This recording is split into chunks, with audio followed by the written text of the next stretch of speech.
This is a quick update of how the deck is looking. It's getting there.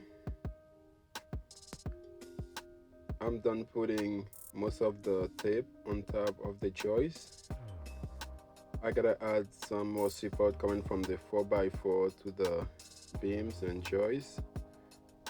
One thing that I noticed, the new boards that I'm gonna be putting down, the screw gonna go in between and the little bracket will space them automatically.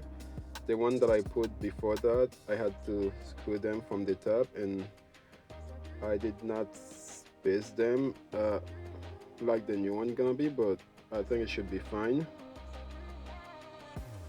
And those are the two longboards that I already put down. Besides the gapping issue, I think it will look fine.